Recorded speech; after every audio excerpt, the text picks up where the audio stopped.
Aujourd'hui, on va parler d'une histoire incroyable, celle du chien Max, un fidèle toutou qui aime son maître de tout son cœur, mais qui va développer des problèmes. Vous allez voir. Bonjour et bienvenue dans cette vidéo. Alors, Max est un chien comme les autres. Il aime jouer, il déborde d'énergie et il adore son maître. Le problème, c'est que Max va développer des troubles, de l'insomnie. Max a un gros problème. Il ne dort pas. Il n'arrive pas à dormir. Il a à manger comme personne. Il a de quoi boire à profusion. Il a de quoi jouer à la baballe. Son maître fait tout. Il prend la balle, il la lui lance. Il revient avec la balle pendant des heures entières sans être épuisé. Le maître se pose des questions. Ça va de soi. Alors il décide de faire appel à un vétérinaire. Il va voir le vétérinaire, il lui dit « Mon chien mange tout le temps, il a de quoi boire tout le temps, il est en bonne santé, mais pourtant, mon chien déborde tellement d'énergie que je n'ai même plus le temps pour me reposer parce que nerveusement, il vient constamment me demander de jouer. » Le vétérinaire est surpris. Il fait appel à un éducateur canin qui remarque que le chien va bien. Il est très joueur, l'éducateur canin fait jouer le chien, il lui dit « Monsieur, votre chien Max est en bonne santé, tout va très bien. C'est juste un chien qui a besoin de se canaliser parce qu'il déborde un peu trop d'énergie. Ne vous inquiétez pas, faites-le beaucoup jouer, dressez-le pour apprendre à se calmer, à se détendre et vous verrez que le soir quand vous irez dormir dans la chambre, puisqu'ils dorment dans la même chambre, vous dormirez parfaitement bien. » Les semaines vont passer, Max ne dort toujours pas. Ce qui est plutôt inquiétant par ailleurs, parce que si Max ne dort pas, ça veut dire que le problème n'a pas été trouvé. Et si le problème n'a pas été trouvé, ça veut dire que le chien va toujours mal et qu'on n'a pas trouvé la solution pour l'aider. Parce qu'il faut bien remarquer qu'un chien qui ne dort pas, un être vivant qui ne se repose pas, est un problème.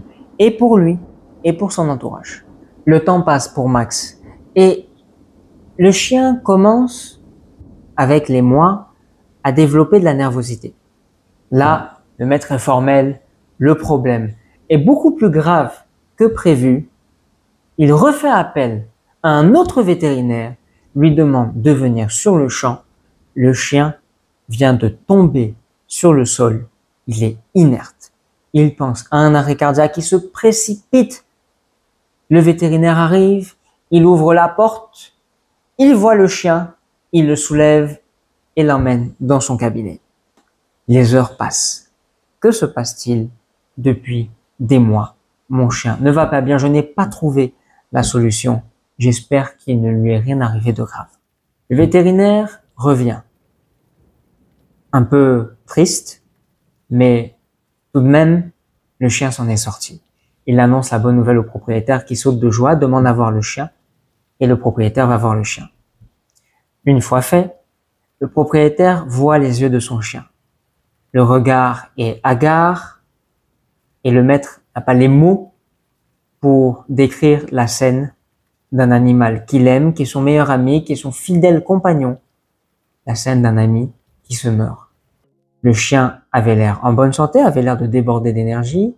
Simplement, fatiguez-le et ça ira bien. Mais il voit qu'il y a bien un problème. Le chien est tombé. Alors, pas de doute, il va falloir faire une prise de sang pour mettre le doigt sur le problème. La prise de sang se fait. Et là, le vétérinaire est formel. Le chien, dit le vétérinaire, consomme beaucoup trop de féculents.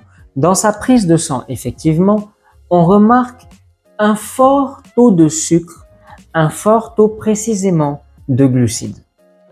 Qu'est-ce que vous lui donnez à manger? Demande le vétérinaire.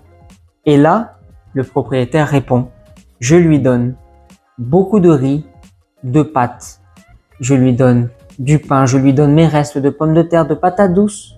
Mais vous lui donnez ça tout le temps? Répond le vétérinaire. Oui, dit le maître. Le riz le matin, les pâtes bolognaises à midi et les pommes de terre sautées le soir. Le vétérinaire n'en revient pas.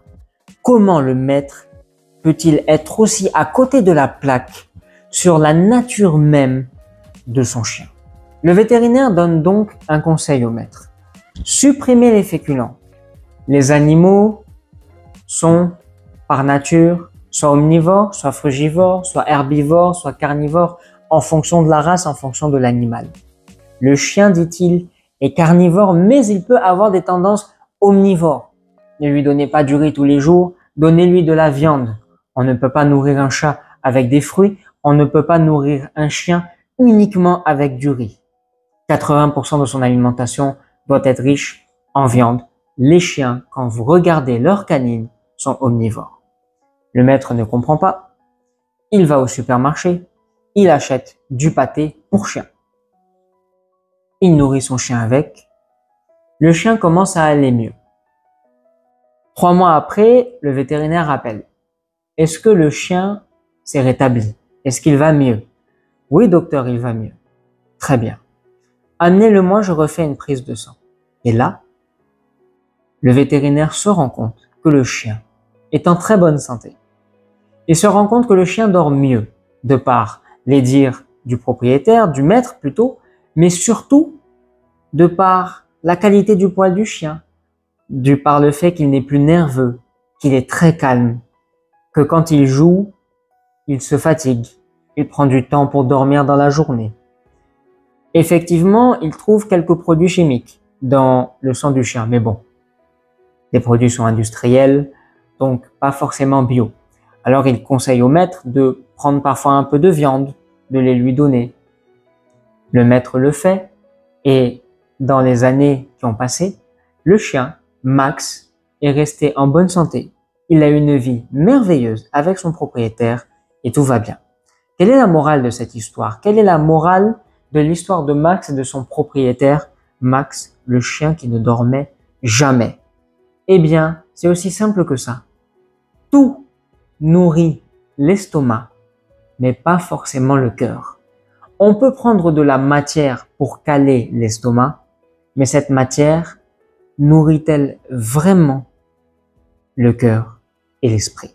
Effectivement, Max est un chien. Les chiens sont carnivores, mais ils ont aussi des petites tendances omnivores. Donc, il faut lui donner beaucoup de viande, de préférence bio. Maintenant, si vous n'avez pas le temps de préparer, vous pouvez le faire industriel, mais bio, ça reste toujours meilleur de découper de la viande pour la lui donner. Bien sûr, un chien, ça demande du temps, ça demande des moyens.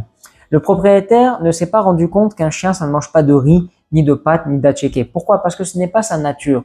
80% de ce qu'il mange doit être carnivore, de la viande. Quand on regarde les dents de chien, quand on regarde les canines, elles sont faites pour broyer la viande. Maintenant, le riz, bien sûr, il peut en manger, mais il est important de respecter sa nature. Maintenant, là où je vous invite à réfléchir et à vous poser la question, c'est nous les êtres humains. Eh bien, nous devons comprendre notre nature. Aujourd'hui, nous sommes devenus omnivores parce que nos ancêtres ont découvert le feu, ont découvert la viande, même s'ils étaient anthropophages, c'est-à-dire qu'ils mangeaient des cadavres entre eux, eh bien, ils ont commencé à manger de la viande. Il est omnivore avec des tendances très végétales. Le mieux, c'est quand même d'être toujours majoritaire, minimum 70% de végétaux, 30% d'animaux. Et dans les végétaux, je compte l'igname, la tchéké, qui est la semoule de manioc, le riz, les pâtes, c'est transformé, donc je ne suis pas forcément très fan, mais je sais que vous saurez trouver votre compte par rapport à votre budget, par rapport à vos moyens. N'oubliez pas d'écouter votre corps, d'étudier la nature humaine. Nous avons les mêmes dents à 93-99% que le chimpanzé. Les chimpanzés est frugivore, ils mangent 80% de fruits, 20% d'insectes. Faites-vous plaisir, soyez dans l'équilibre et vous verrez que tout ira bien. Apprenez à connaître votre corps. L'intestin, dernière information que je vous donne avant de vous laisser, fait 7 mètres de long comme l'intestin du singe. Peut-être que Darwin n'avait pas forcément tort. Merci beaucoup. Abonnez-vous, likez, activez la cloche et je vous dis le traditionnel. Ciao!